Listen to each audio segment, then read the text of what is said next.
Que o deputado federal e presidente da Frente Parlamentar da Agropecuária, Pedro Lupion, ele postou nas redes sociais que indígenas da etnia Caingang invadiram uma fazenda em Tamarana, norte do Paraná. Ainda segundo Lupion, os índios alegaram que, como o Supremo derrubou o marco temporal, eles teriam direito àquela terra.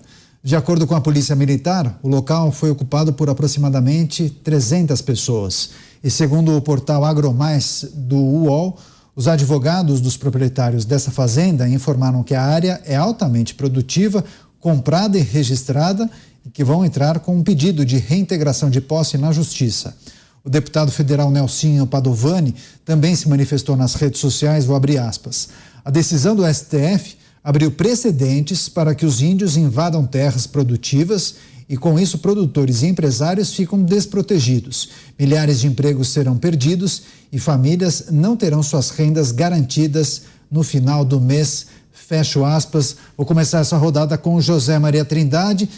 Zé, esse tipo de manifestação de invasão, alguns parlamentares entendiam que isso poderia acontecer. Agora, surpreendeu pela rapidez, né?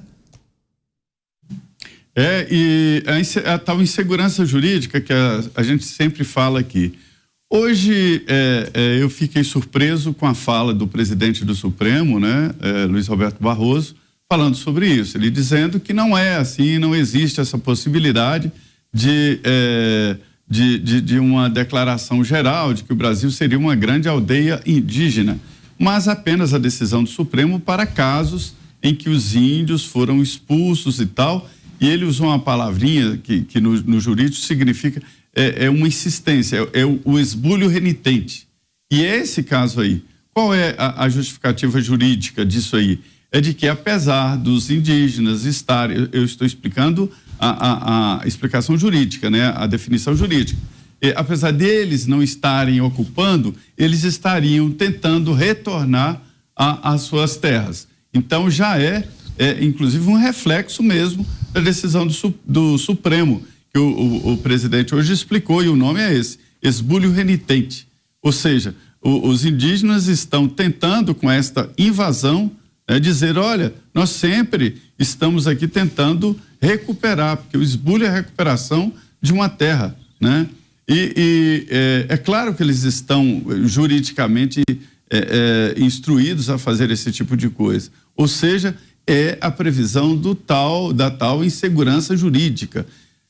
O capital é covarde demais. Ao primeiro sinal de perigo, ele corre. E uma insegurança na área agora do agronegócio, que pode passar para outros setores, né? Uma insegurança pode reduzir em muito a capacidade de investimentos e de produção do Brasil, né? Tá aí a cara da tal insegurança jurídica que todos falam.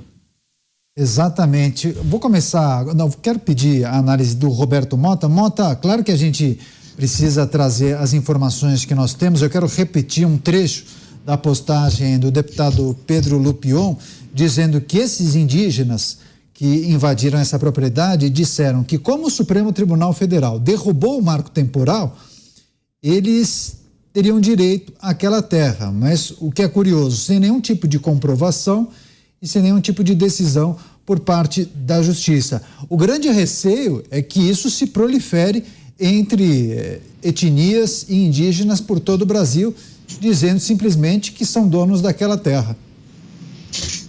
Isso aí tem tudo a ver com a notícia que a gente comentou antes sobre a questão de segurança pública, né? No debate sobre segurança pública, a maioria dos argumentos não tem nenhuma evidência para suportar. O sujeito simplesmente chega e faz uma declaração. O problema é da polícia. Acabou. Ele não tem nenhuma evidência para suportar aquilo. Ideias sempre têm consequências. Como diz a filósofa objetivista Ayn Rand, você pode fugir da realidade, mas você não pode fugir das consequências de fugir da realidade. A rapidez desses índios é impressionante, surpreendente, ou não. Nós vivemos hoje num labirinto. É um labirinto que não é só jurídico, mas é também um labirinto moral e lógico. O retorno desses índios a uma terra onde eles nunca estiveram. Perceberam isso? O retorno a um lugar onde eles nunca estiveram. É uma consequência desse labirinto. E aí eu peço às pessoas que estão engajadas nesse debate que me ajudem a decifrar uma charada. Se um agricultor tiver a sua terra retomada pelos índios, esse agricultor vira um sem terra. Será que aí ele tem agora o direito de invadir propriedade dos outros?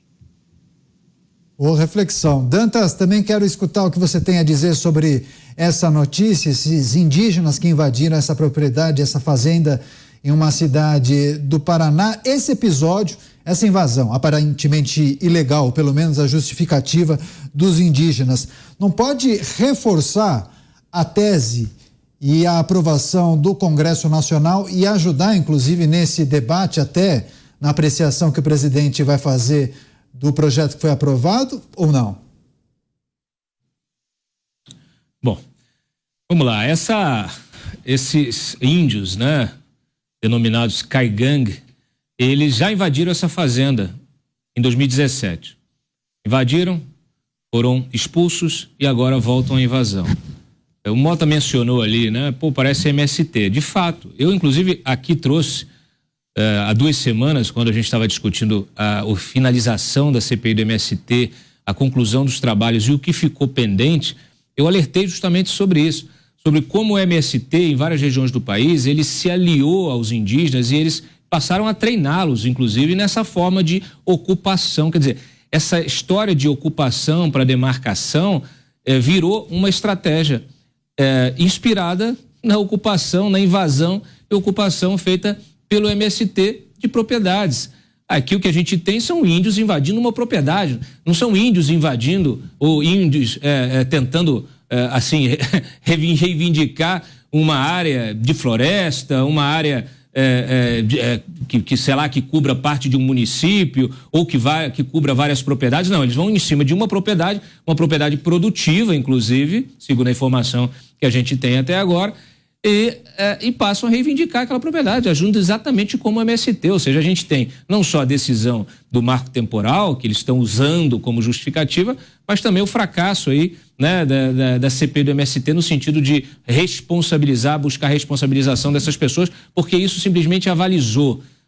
Tanto é que os governistas fizeram uma coletiva, expuseram ali um outro relatório e passaram a bater bumbo nas redes sociais e nos grupos do WhatsApp, dizendo que o MST pode continuar fazendo o que ele faz, né? Inclusive o próprio novo presidente do STF, Barroso, disse que quer convocar todos a conversar, o agro, o MST, etc. e tal. Então, no momento que você admite essas reivindicações como algo normal, elas passam a ser uma rotina. Essa aí vai ser só a primeira.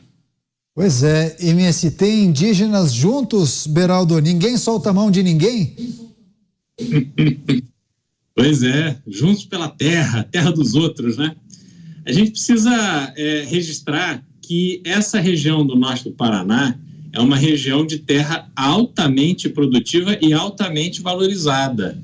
Se não me engano, ela foi colonizada ali pela década de 40, não de forma aleatória, mas sim num projeto do governo do estado do Paraná que incentivou a formação de fazendas para a agricultura. Isso aconteceu em toda a região e a região se transformou a partir da agricultura.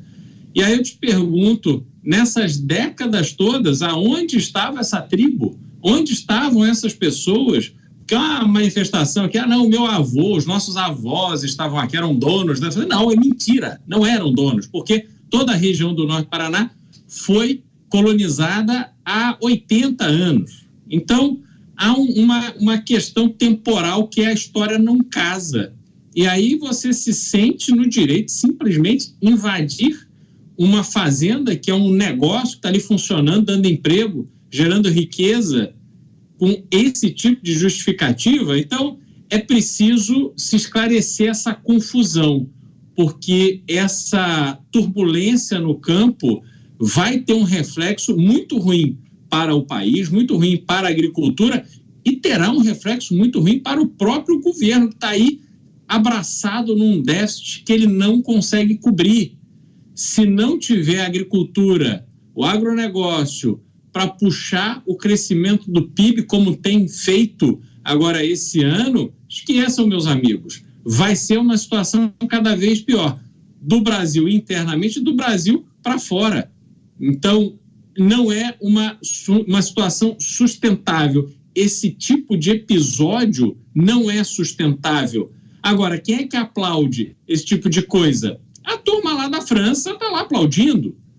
Porque se os índios, que eles tanto dizem defender as terras da Amazônia, temos que defender a natureza, se eles estão aí agora aplaudindo os índios que estão invadindo terras produtivas, isso ajuda aos agricultores europeus, isso ajuda aos agricultores americanos.